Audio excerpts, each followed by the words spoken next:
at 4:40 a.m. Because I just like to get up early so that by 5 o'clock I can be sitting down doing what I want to be doing.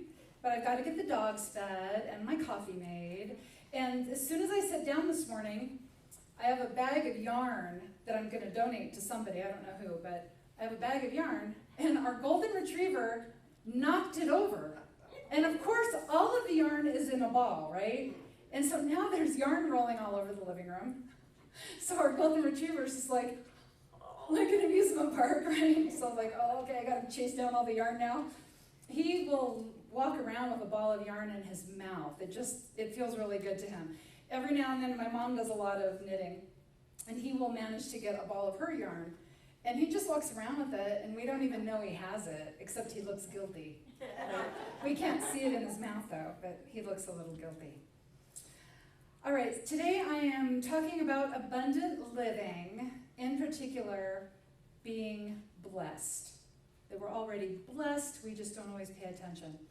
And when I talk about abundance, I am talking about the relationships that we have in our lives. And I'm talking about getting to live with purpose in our life, turning everything into living with purpose, right? Living the steps from the 4 agreements, right? That is abundance. Having the freedom to do all of that in our lives, that is abundance. Being as good at receiving as we are at giving, this is abundance. And most of us don't think about that. We just think about givers, right? Because that's the right thing to do. Got to give so you don't feel selfish, and can't receive anything because it's wrong. Got to give, right?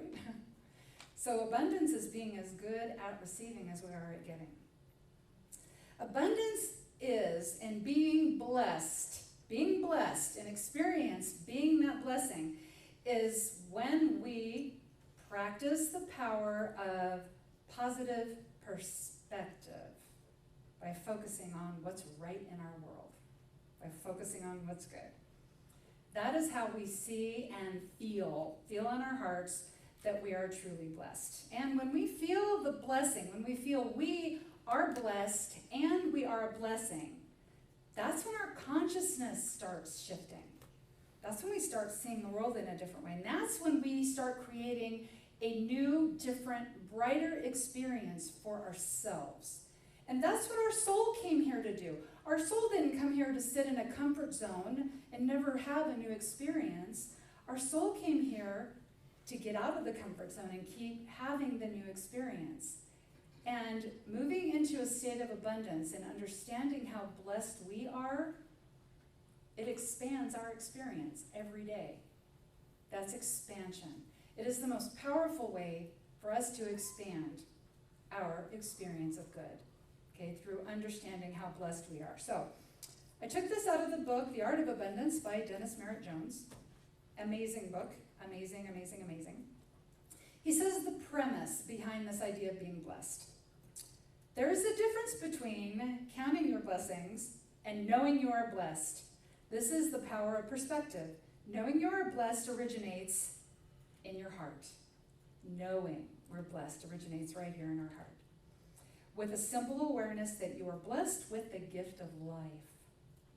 That is our biggest blessing, the gift of life.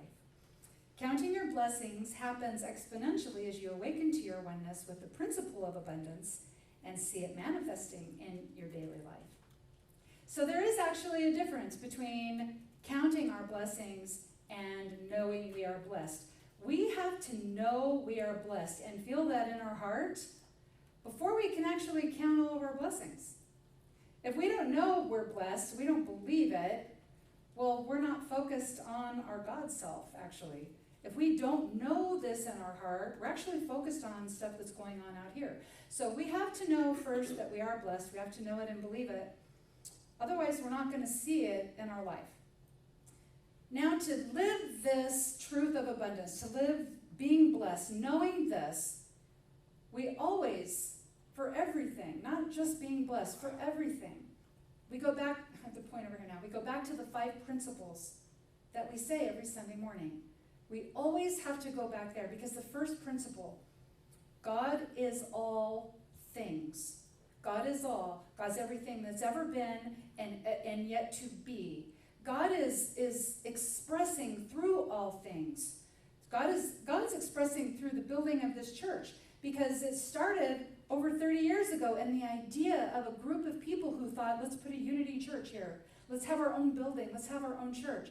So it was created through the mind of a human and then made manifest. This guitar is an expression of source, of creative substance, because part of it is a biological substance like the wood, but it started as an idea in a person. And that is divine substance, our ideas, our inspiration. God is all things. God is all. There's not one single thing that we could count or name or stay up all night thinking about. There's not one single thing that didn't come from this creative substance, either directly, like an oak tree, or indirectly, through the mind of man or woman. All is God. And that means, second principle, that means us too. Every single one of us, and every person on the planet, even people we don't like, who we think are horrible people. Yeah. It's not just the people we love, right, who we can see God in. Namaste, I see the God in you because I love you and you're wonderful, right? God is in all people. But that also means us. So do this with me. That means me. Touch your shoulders. That means me. That means me. Which then allows us to understand, so we go through this process, God is all things, that means me. I am an expression of that because we live in an expanding universe. Our universe is in constant motion, constant forward motion. Life has a forward motion. The acorn doesn't fall off the oak tree and then say, no, I'm going back. No, life goes in forward motion, just like light, just like source, created substance, forward motion only. And it has to come through us. So the universe is expanding through us, through all of the things that we do, all of the choices that we make. And this is the secret to life, right here, that we are all one with our source. This is how we start understanding how we are blessed, knowing we are one with our source. There's no getting around it. You have to be one with it, because it's all things. There's nowhere for you to go. Okay, like if you were a fish in the ocean, there would be nowhere you could go. I mean, really, you're a fish in the ocean. You're always surrounded by the ocean. Okay? Now, there's no fisher people that are going to catch you and take you out of source. You're always in source. So you are always one with your source.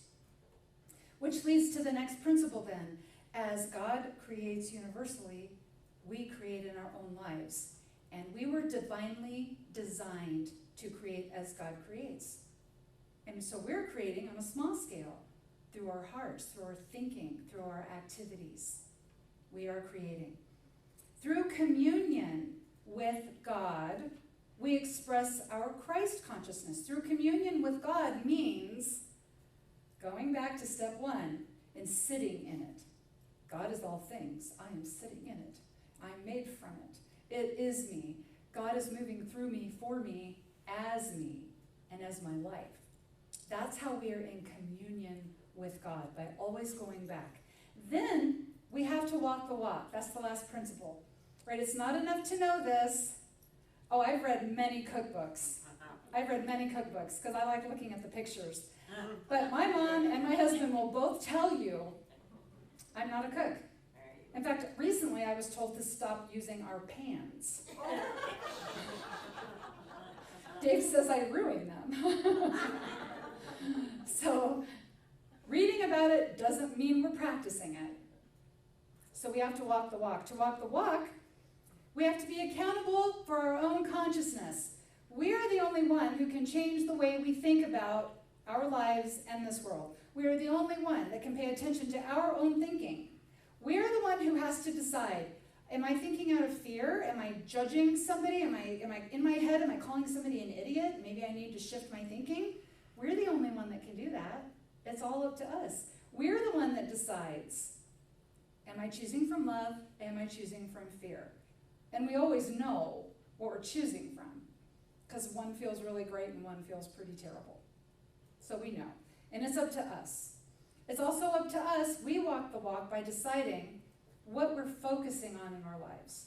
Are we focusing on our greatest good? On the greatest good for other people? Are we focusing on kindness, love? Or are we focusing on something else that makes us feel miserable?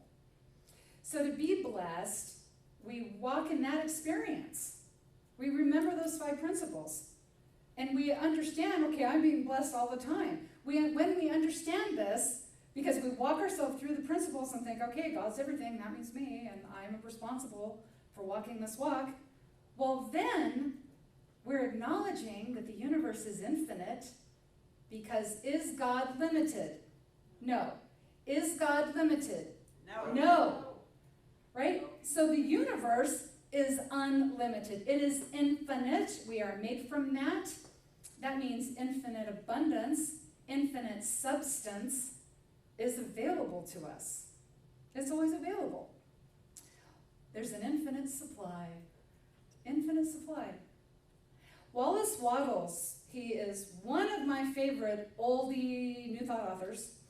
He was writing in the late 1800s, right, in the early 1900s. He's amazing. He said, the more gratefully we fix our minds on the supreme, okay, on the divine, when good things come to us, the more good things we receive. And more rapidly, they will come. And the reason simply is that the mental attitude of gratitude draws the mind into closer touch with the source from which the blessings come. So we draw closer to our source, to that experience, when we are focused on our blessings. The practice of gratitude, then, it's not just saying thank you. The practice of gratitude is a magnet for our good. Gratitude is a magnet. Gratitude is a magnet for our good. Okay, that's kind of a big deal. It's kind of a big deal. So knowing you are blessed, walking around all the time, I'm so blessed, and I know it, and I believe it.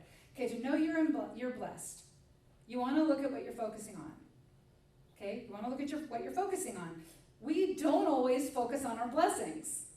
We don't. It is really easy to look around our life and the world and what's going on and be like, man, this is wrong, this is crummy, this is so bad, right? Just because there are so many blessings around us, it doesn't mean we'll see them any more than you can be in a room crowded full of people and you can still feel lonely. You can still feel disconnected in a room with a bunch of people.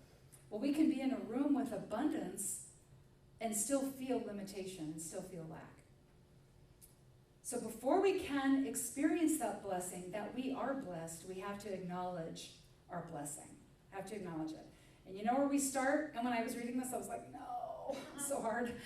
We start with our physical body when we wake up in the morning. We get up in the morning, all of us here, we were breathing, digestion's working okay, legs working okay, we got down here. Right, so when we get up in the morning, we give thanks for the body that got us down here today. I know it's easy to focus on what's not working in the body. I know this so well. It is easy to focus on the aches, the pains, the weird quirky things that you can't explain, right? That little voice in your head that's like, it's about getting older, it's just getting older, right? It's like, it is so easy to focus on this stuff, I know.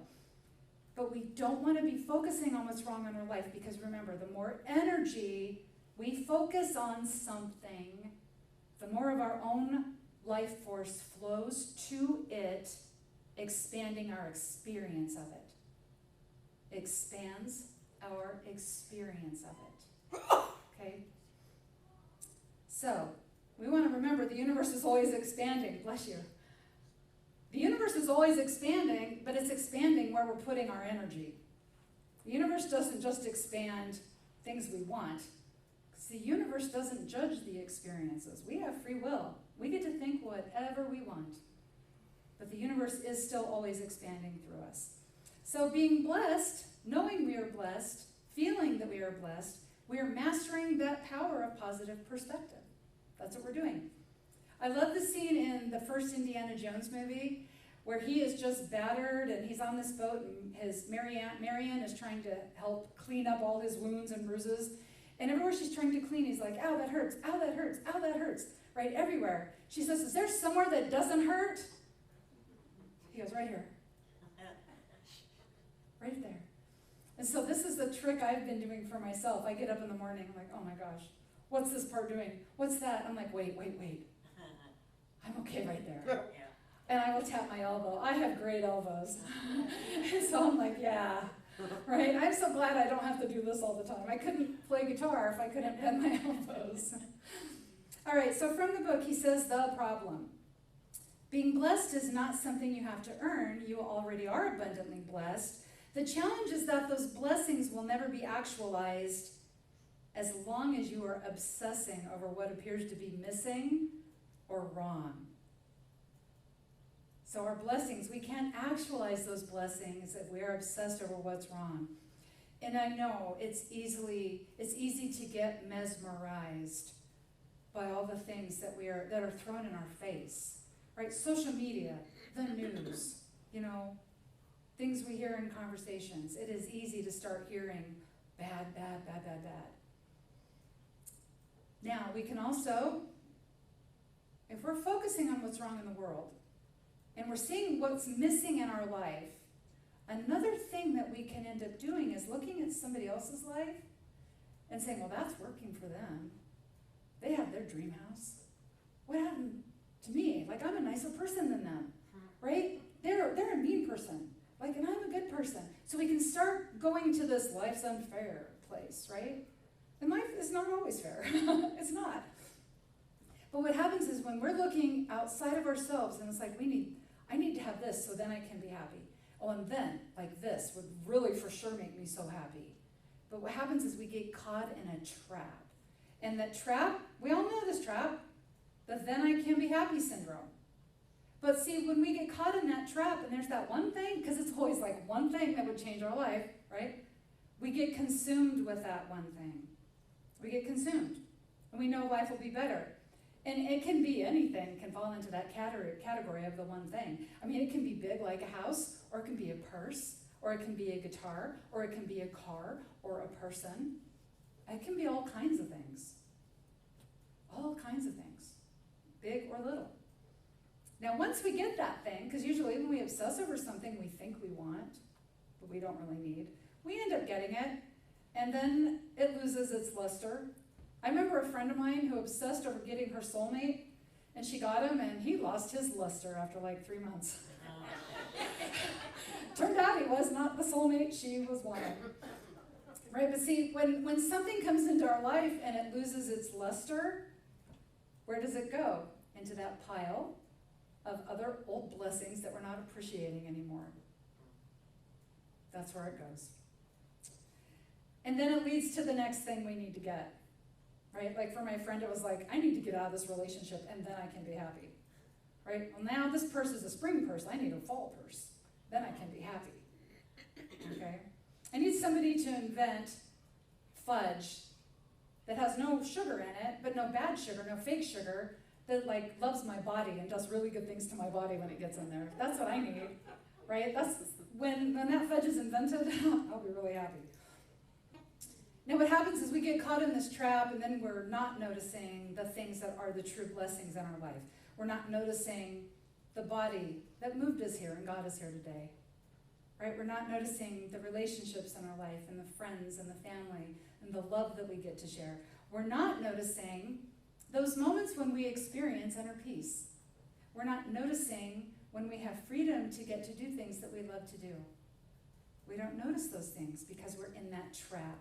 And when we're in the trap of not noticing all of our blessings, we're going to feel our good is withering away because there's no affirmative energy holding our good in place. Gratitude is the affirmative energy that holds something in place. Gratitude is a glue. Gratitude is a glue for good. For good. That's powerful. So we're getting more good then just by being grateful for things and feeling the gratitude for those things. When we focus on the blessings, it initiates a gravitational pull of more good. So even if we start off being grateful for a little thing, well, the gravitational pull just pulls something else to feel good about, to feel more goodness in our life. And so we just keep getting more good as long as we are focused on good. Now he says in here, the principle. Because you are one with a universe that is expanding by its very nature, when you bless something, you are instructing the universe to enlarge upon it. When we are grateful for something, we're blessing it. That's what we're doing. We're blessing it. So the universe is enlarging upon it. The practice of a lifetime is to make blessing your life a daily ritual, knowing that in so doing, you are accessing and directing the principle of abundance in a very positive manner. A daily ritual for giving thanks. Oprah said, what you focus on expands, and when you focus on the goodness in your life, you create more of it. Opportunities, relationships, even money flowed my way when I learned to be grateful no matter what happened in my life. Now Paul, the Apostle Paul said in the letter to the Thessalonians, in everything give thanks. Now he's not saying you have to give thanks for the bad stuff, but I'm going to paraphrase this for you, okay? In everything give thanks, which means, I know you're struggling with something, but you've got to find something to be grateful for so that you activate that gravitational pull of more good in your life, so you don't keep focusing on the struggle and bringing more struggle.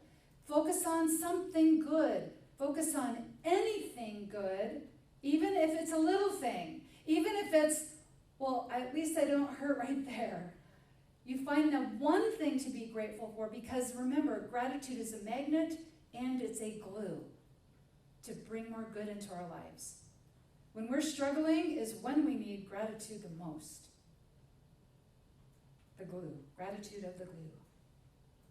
Now, each of us were given a very powerful tool to create a life of purpose and meaning. That tool is your mind. The mind is a highly resourceful tool. So how are you using your mind? How are you using this highly resourceful tool? Okay, first, what are you focusing on? Okay, you're focusing on your greatest good, or are you focusing on the problems? Because if we're focusing on the problems, we can't bring more good into our life, right? We're focusing on the good, because gratitude draws more good. Okay, so we focus on the good. Can you rejoice in other people's successes? This is a big one. Okay, when I have been like really down, it's been really hard to look at somebody else who succeeded at doing what I want to do. And like I remember back when I was a massage therapist, there was this other guy in my office, and he didn't do as good a massage as me. And yet, like seriously, he didn't. And I would have a lot of people tell me this, and yet he got so many clients. So many clients. And I was just like, that's not fair. That's what I would say. That's not fair. When we cannot be happy for others and the good they're creating in our life, that means we're out of alignment with our own good. That we are not communing with our source. We're not communing with the idea of, well, God is all things, source is all things, and that means me, and I create my life like source creates in the whole. I'm divinely designed to create just like source, so it shouldn't be a problem. Okay, we're not focused on that. And we know we're not focused because we look at somebody else succeeding and think, well, I wonder what they had to do to get that. Okay, so we know. We want to celebrate the success of others because when somebody else succeeds at something, it's because they were made from the power that succeeds. Well, so are we. I am made from the power that succeeds. Say that with me. I am made from the power that succeeds. Because that is source. That is the divine substance. That is divine creative energy. You are made from that. So you are made from this power that succeeds. You are. And there's no getting around it. That's what you're made from. So when somebody else succeeds at something, what that means is that they did it, you can do it. If they succeed at something, you can succeed at something. Okay, so that's really, really good news. Besides, if we're judging another person, you've heard the phrase, judge not, lest you be judged. Well, when we judge a person, what happens is that judge energy, it starts in us. We are creating that judgy energy, which means we have to experience it first. They may not even ever experience it. They may never know how judgy we are. We are the one experiencing that horrible, judgy energy. Like that saying, and I think Buddha might have said it, being angry at another person's like holding a hot coal and wanting to throw it at them, but you burn your hand first, right? Well, that's what we're doing. We burn ourselves first when we judge another person. But see, when we bless someone else, who's the first person that experiences that blessing? It's us. We are the first person to experience a blessing when we send a blessing. We are the first. So how are we using this amazing tool that we call our mind? From the book, The Practice. When we practice, when we begin to look beyond our obvious blessings, between the cracks and the crevices of our daily life, we begin to see with new eyes that are able to perceive infinite grace and the principles of abundance operating in exquisite and subtle ways. Again, the power of a positive perspective opens the portals of plenty by igniting an attitude of gratitude. The Rabbi Harold Kushner says, "Can you see the holiness in those things you take for granted? A paved road or a washing machine? If you concentrate on finding what is good in every situation, you will discover that your life will suddenly be filled with gratitude, a feeling that nurtures the soul." I remember when our washing machine died, and I had to go to the laundromat every day. Well, not every day, but every few days and spend a couple of hours down there. And now, you know what, when I walk into my laundry room and I load my stuff, I'll kind of put my hand there for a second. Thank you. Right? Because now, I really, really appreciate a washing machine. We don't often appreciate what we have until it's gone. Right? I wasn't saying thank you to my air conditioning every single day until a couple of years ago in August. When it was 105 degrees outside, our air conditioning died, right? So my kids and I, sometimes we talk about, if we've been sick, and then that moment when your sinuses open up, and you can breathe through your nose again, and it's like, whoa, that's the best feeling ever. And I always tell myself, every night when I lay in bed and breathe, I'm going to be like, yeah, it feels really good.